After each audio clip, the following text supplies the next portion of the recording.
อนเดียวบ่30,000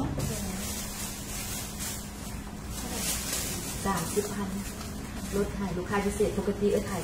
32แล้วขอบใจหลายๆเจ้าขอบใจหลาย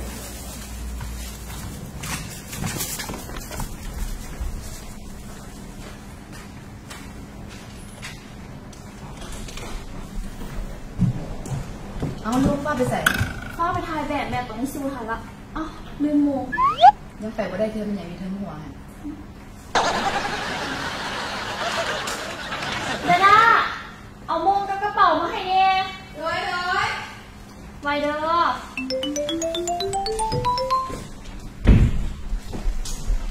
เอาดิโมงอันนี้กระเป๋าอันนี้เข่ากองแล้วก็เสื้อผ้าแล้วด้าไปถ่ายแบบได้บริการต่างประเทศเอาอย่างเมื่อไหร่แล้วลูกเอาเข้ากล้องไปนั่นเพื่อลูกหิวเมียยันโมมีน้องจิตดิพูดนะแม่เอาไปเดี๋ยวถ้าไม่หิวมาไม่ใช่แน่เอาไปนำนะลูกเลยมันเป็นยังเสื้อแม่เจ้าลูกเอ้ยร้อนนะจะไม่หิวมาสิพูดโปรงามได้ลูกสาวพอนี่ขั้นตอนพอยังมุมๆเนี่ยโอ้บัวธรรมดาเลยพอนี่ไปทายทุกเวทีนี่พอนี่ผ่านมามัดนกแม่มันเนาะมันจะเดินโตอีกกับตุบหอบแรกไปยังซะแล้วนั่นจะย้อนได้เจ้านี่แหละลูกซิวทันละไปก่อนนะเอาไปมาเด้อลูกเด้อดีลูกโชคดีเฮ้ยเดี๋ยวก่อนเดี๋ยวไอ้สองให้นี่ยันเอาที่ตัวไว้ปกป้องภัยอันตรายขาคุ้มครองเที่ยงหลานก็ละเอาไปขึ้นซะกระเป๋าเดียวก็พอละไปกันนะเดี๋ยวนั่งกดได้ลูกเดี๋ยวนั่งกดก็แต่ไปมาเด้อลูก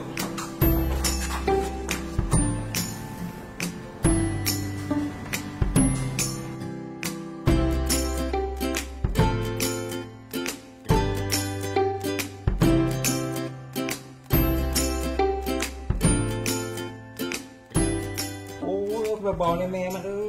เสียบแบบตรงแม่เจ้าของกิจการเรื่องแม่มันทุกคนแม่พี่สร้างไปสอนเฮติงซี่ฮะไอ้ที่สอนไปยังไม่เคยเจอใส่ก่อนยานิวเคลียร์คือว่างามคือเจ๊เหมยเห็นไปใส่ละงามคือไผ่แกงามคือเจ๊เหมยอีลานิวเคลียร์ถ้าบุมีคนซื้อคำแก้วนะอีลานิวเคลียร์ก็คือซิบริเกิดผิดทองอย่างสิดอกงานเลยเนาะโอ้เบื่อพวกที่เคยยอมขอเวลาก่อนเด้อเบื่อสิยกให้แต่ตอนนี้ยังต้องการคนไส้อยู่แมนบอแมนหักเมียเด้อคุณชุบแล้วเจ๊เหมยมีเรื่องกับนิวเคลียร์ล่ะก็เห็นว่านิวเคลียร์นี่กำลังดังเป็นนางแบบสาวใหญ่สินะเจ๊ก็เลยสิมาขอถ่ายรูปไปติดในห้านถ่ายรูปเก็บเงินหน้าเหนียวหน้าหยาบแล้วอย่างแบบขี้ๆเนาะคือว่านี่นะคอยชิบอกเด้อว่าห้างของคอยนะทั้งแมวเบิ้งแมวมองนะมาสะหัวจนเต็มถ้าข้าเจ้าได้เห็นแบบรูปนางนิวเคลียร์อยู่นะข้าเจ้าอาจจะแบบจ้างไปเป็นนางแบบไปถ่ายรูปหรือว่าไปแบบแสดงรูปเงาระดับฮอลลีวูดถึงเส้นก็ได้แห้งดังไปตื่นถึงสิหนีห่วยลูกสาวเขาก็สิได้เป็นดาราอยู่ต่างประเทศคุณตัวนี่นะยาละเมอหูจะนี่เป็นอย่างที่เบาเลยฮะเจ๋งไม่ใช่จะหนีชนะโอ้ยจะไม่ข่มหัวเนาะโอ้ยแนวได้แต่ตัวมาบอกแล้วที่ไม่สั่งแล้วยังไม่ได้มาจัดข่าวเมื่อไง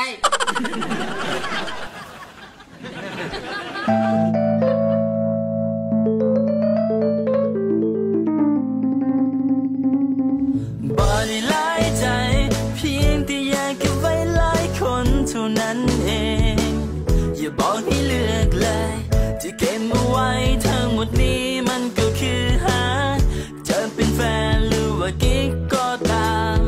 แล้วแต่จะคิดเอาเรื่องที่เจ้าสู้มันบ่เคยอยู่เลยมันบ่เคยได้เฮียนมาก็เพียงแต่ยิ้มแล้วก็ส่งสายตาก็เท่านี้มันก็ธรรมดาและเจ้าก็เดินเข้ามาขอเบอร์ไปอย่างนั้น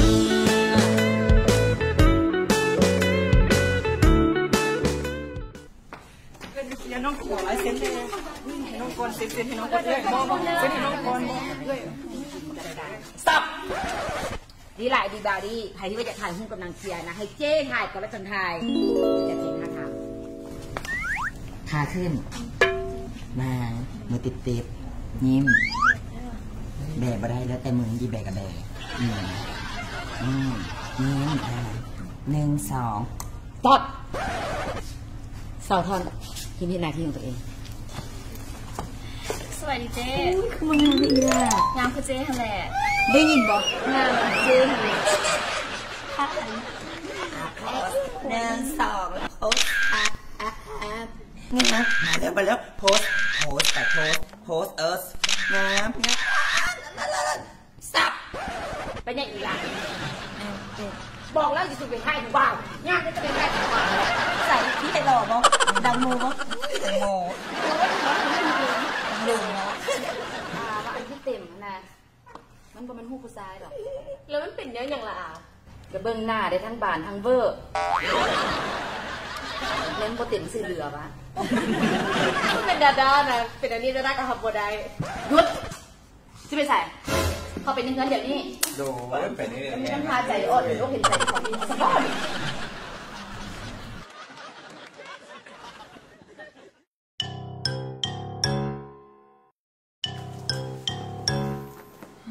เฮ้ยเขาเห็นยังกันวะอ๋อมาฮับตัวที่งานบ่บ้านั่นการมินิมะขอแคนเจ้าพ่อตัวเดีตัวประจื้อสิวะสงสัยมื้อนี้เพิ่นคือสิมีโปรโมชั่นลดแลกแจกแถมได้หั่นอ๋อจื้อแล้วจากไปดนแต่ก็บ่มีหยังเปลี่ยนแปลงเลยไปเข้าไปทักทายสบายดีแล้วนะไป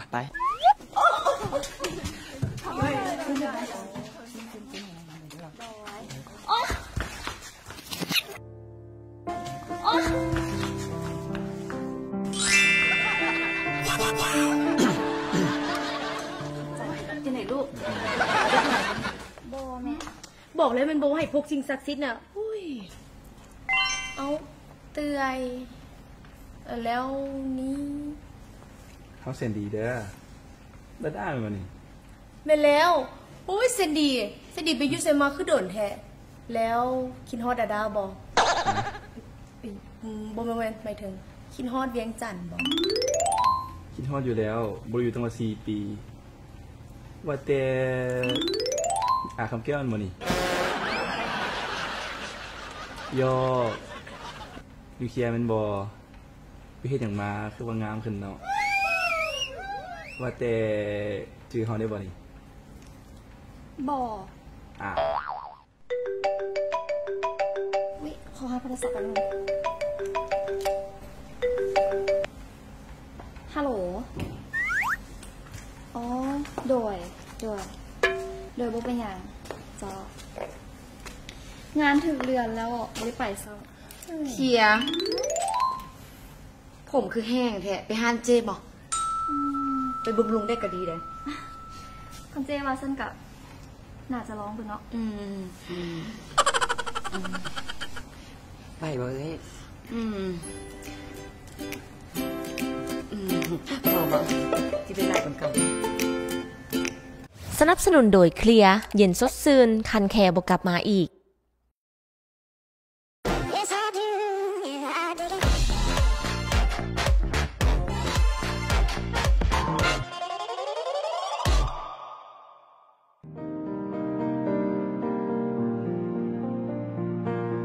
คนที่ต้องเฮ็ดเวียกนักทั้งเว้นทั้งคืน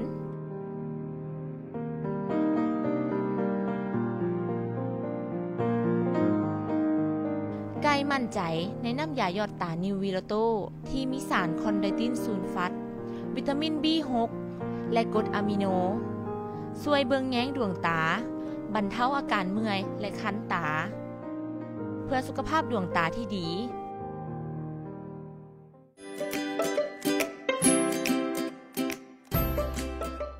นี่นะอีลาเคียแชมพูสูตรกำจัดคันแคให้ในผมนี่นุ่มลื่นซุ่มซื่นโล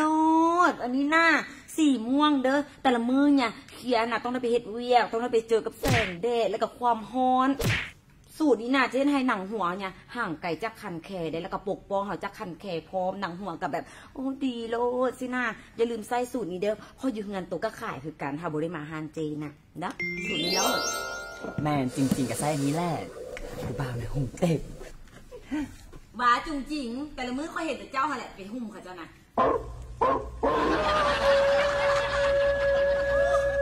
นี่ว่าคำหมามันก็เห่าก็หอนละ เซ่นี่แน่จะได้มึงเข้าคิวเนาะจ้างนี่มาก็ โอ้ยคือจริงหลายมันอาจจะเห่าคนงามก็เป็นได้ ว่าแต่ผู้บ่าวที่มาซ่อยอีลาเคียไม่สวยนะหน้าคุณมันไม่วะคุณแด่บอกคุณแด่แล้วอีลาเคียเด้ขึ้นออกบอกว่าเป็นผู้ใด แม่แหละจุงจริงกับว่าคุ้นๆได้ หรือว่า อาจจะเป็นแฟนเก่าจุงจริง จะแสนดีมันเด้ได้ยินว่าเป็นเรียนจบมาตั้งแต่อเมริกาคุณใดเอ้ยพ่อของแซนดี้ก็เป็นเสี่ยวกับอาแคนอีกเลยได้ยินว่าเรามีห้านอาหารอยู่ทุกอีกโอ้ยรวยได้ยินจากที่เรียนจบแล้วก็เลยเห็นกลับมาแต่ว่าสงสัยแซนดี้แล้วสิฮู้ติว่ามีคนบางคนแถวนี้น่ะคิดฮอดจะมาฮู้กลับมา ก็เป็นไปได้แดะ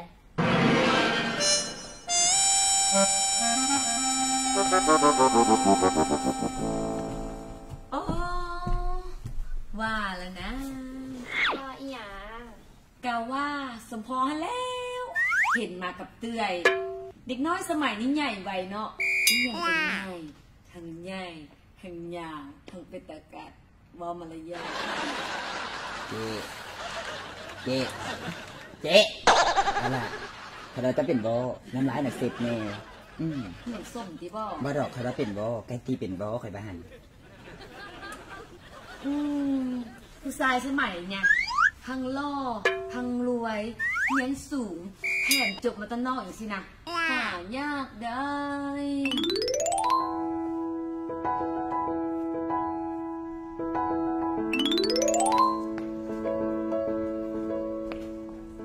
ไวๆโถดา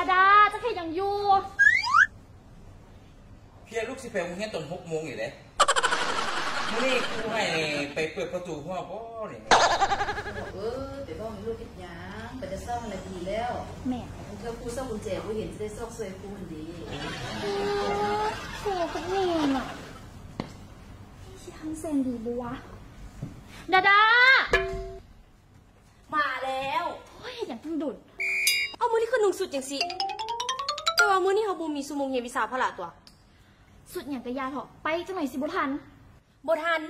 แต่เคียกับเราบุทันได้กินข้าวเช้าสำแดง ไม่ได้กินข้าวเช้ากันได้ป่ะนี่โบได้เลยต้องกินข้าวเช้าเพราะกินข้าวเช้าหนูงงเลยเห็นหนังสือโบได้เลย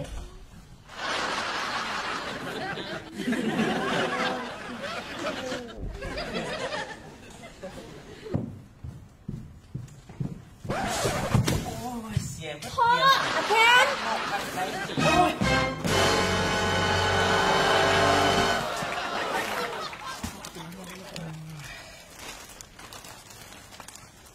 อธิบายให้แม่ใจเย็นๆโอ้ย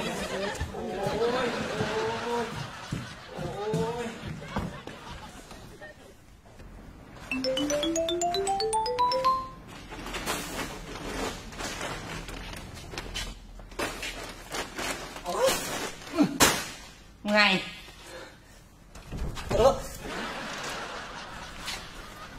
อย่างไรแบบโอวาสนาคนตัวน้อยๆขาวๆงามๆนาฮาและนาฮาเลยมาประจนภัยอยู่ในเมืองใหญ่ ข้าพเจ้ามีนามตามท้องเรียงว่าจุงจีซึ่งเป็นธิดาเจ้าเมืองจากต่างเมืองได้หับจดหมายน้อยเพื่อมาตามหาเนื้อคู่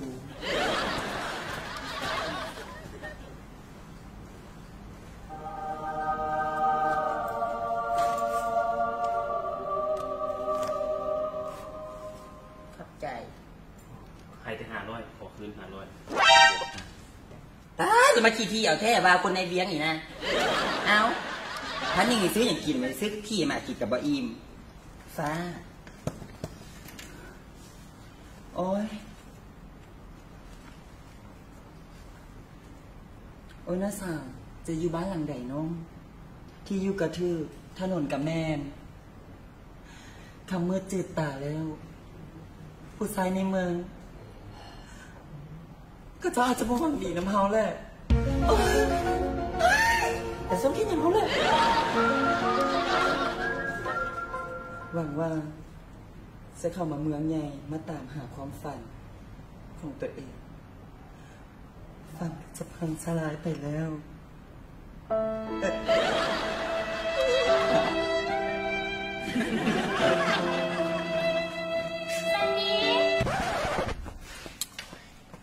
อ่ะนี่ของเพิ่น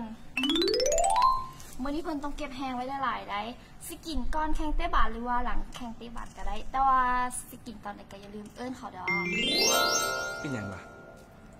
เขาสิไปป้อนให้นี่อันบานฮันเขาแข่งอาทิตย์หน้าแล้วแม่งมือนี้อันช่วยขนมฮันเอามานี่เมื่อนี้ตีบอกไม่หยังวะเป็นไปบ่ได้เขาจดไว้แล้วต้องเป็นมื้อนี้ไปที่ไปเฮียนกันดีกว่าป่านนี้ที่อื่นเขามาบ่ละเดี๋ยวสิบ่ทันแข่งนี่บ่ได้ยินว่าแข่งอาทิตย์หน้าแล้วนุ่งเครื่องยังมานี่มื้อนี้บ่ได้มีชั่วโมงฟ้าละได้ฮู้ละสิลงแข่งเองแม่นบ่หาก็ฮู้ได้นี่ว่าโรงเรียนเฮามีทีมเตะบาสยิงนำแต่ไม่ได้ทีมเด็กพิเศษทางสมองติดทีมชาติพาราลิมปิกเมื่อไหร่แล้วบอกเลยเด้อโอ้ยอนาคตของสาย โ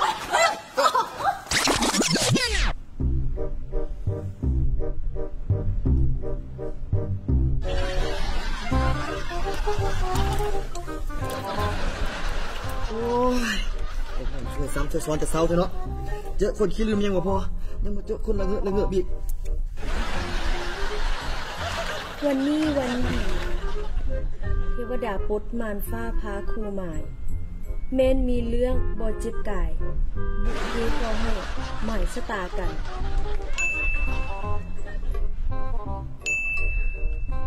แม่นแล้วแม่นแน่นอนแต่นี่ต่อไป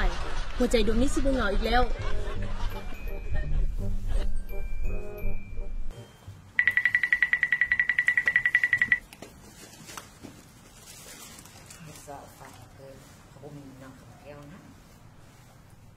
มาสาวคำเบา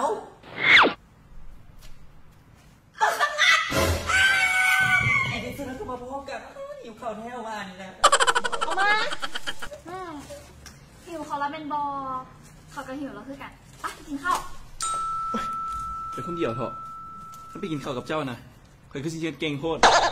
ไปเกี่ยมตัวลงแข่งพาราลิมปิกแก้คุณคิวไป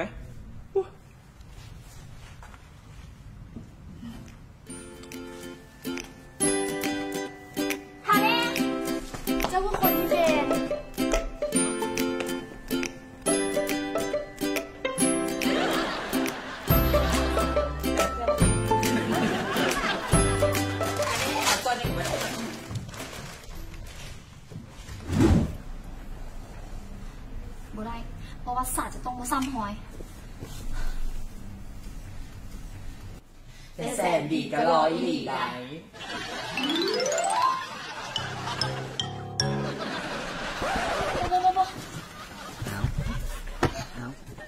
เอาเทีย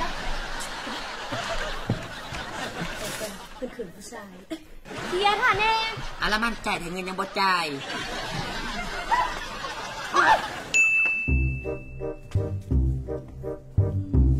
คือเคยเกิดขึ้นมาก่อนเชียร์ชื่อทำบนได้แค่ป่ะแสนดีบอกก็มีเท่ากับจือเคียร์ว่าได้เท่ากันนะบอกว่าเคียร์งามเป็นหลายคือปีเรียนต่างประเทศนะก็มาเขาเราได้ที่ไปแบบบริบอกเลย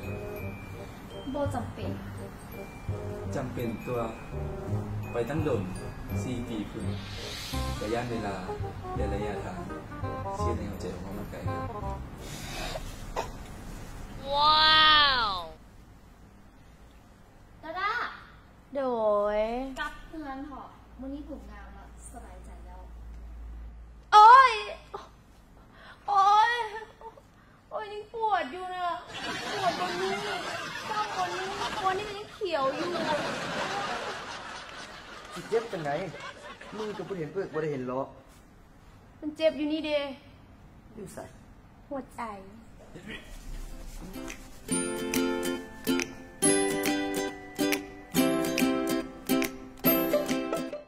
สนับสนุนโดยเคลียร์เย็นสดชื่นคันแคร์บ่กลับมาอีก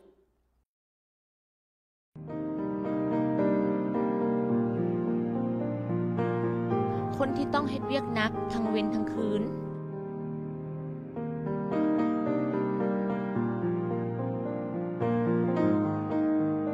ไกลมั่นใจในน้ำยาหยอดตานิววีโรโตที่มีสารคอนไดตินซูลฟัตวิตามิน B6 และกรดอะมิโนช่วยเบิ่งแย้งดวงตาบรรเทาอาการเมื่อยและคันตาเพื่อสุขภาพดวงตาที่ดี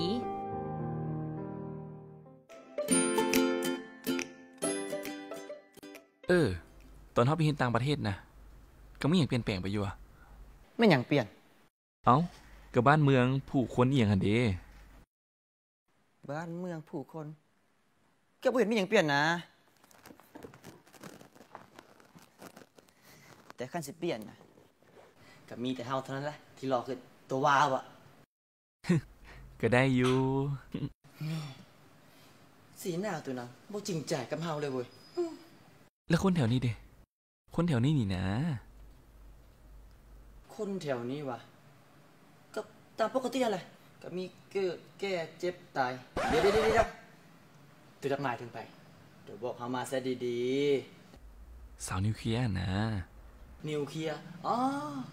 ตัวมักบะคือว่าเห็นสมัยเฮียนน่ะแล่นหนีเอาแท้เอาว่า อันนั้นอดีตเอาตอนนี้แม่ โอ้ตอนนี้อ่ะยากได้เพราะว่านิวเคลียร์น่ะเราเป็นนางแบบสื่อดังเรามีงานถ่ายโฆษณางานถ่ายหนังแล้วก็เห็นทางต่างประเทศก็ติดต่องานเรามาได้ แล้วเราก็โสดอยู่อ่ะ เรื่องโสดบ่โสดอันนี้บ่ฮู้แต่ก็คือสิโสดได้เพราะว่าเห็นแม่เรานะห่วงแท้ห่วงว่า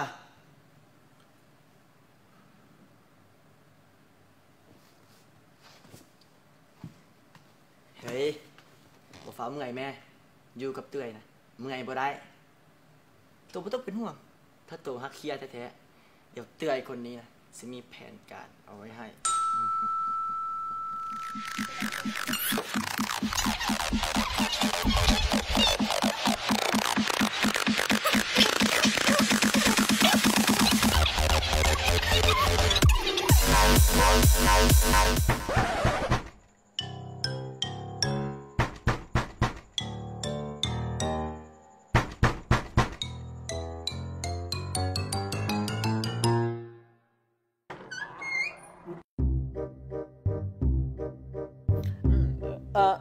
เอาแค่มีนัดเดียวกันบ่ดิ อันแน่เฮ็ดทำทาเป็นลืมเบิ่งคืนเด้อเจ้านี่นะได้ยินข่าวว่าไอ้บ่าวนี่บ่ซอยลูกสาวเฮาบ่ให้ล่มนี่ สบายดีเอา สบายดีอ้าว เอ้าเฮาแสนดีลูกพ่อเพชรอันเด้บ่จื้อว่ะ โอ้แสนดีลูกพ่อเพชรว่ะโอ้เอ้ยจังได๋เตื้อยกำหนดหมายเฮายังคือเก่าอยู่ติ กำหนดหมายยังบ่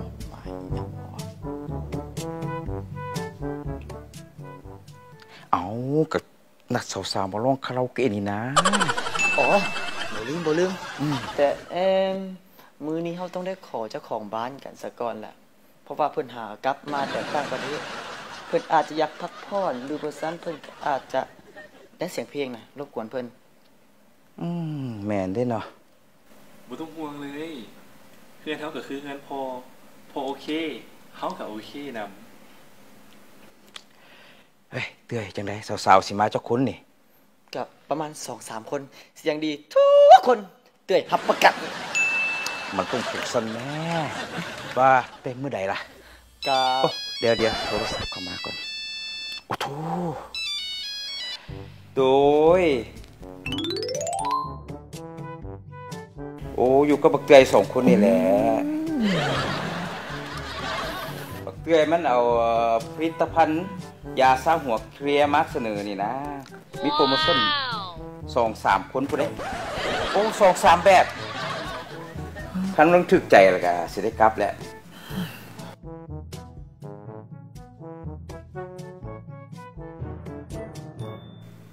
โด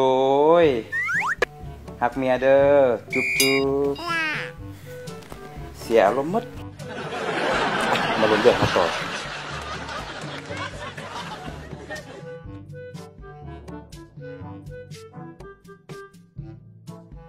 สินค้าเขาดีได้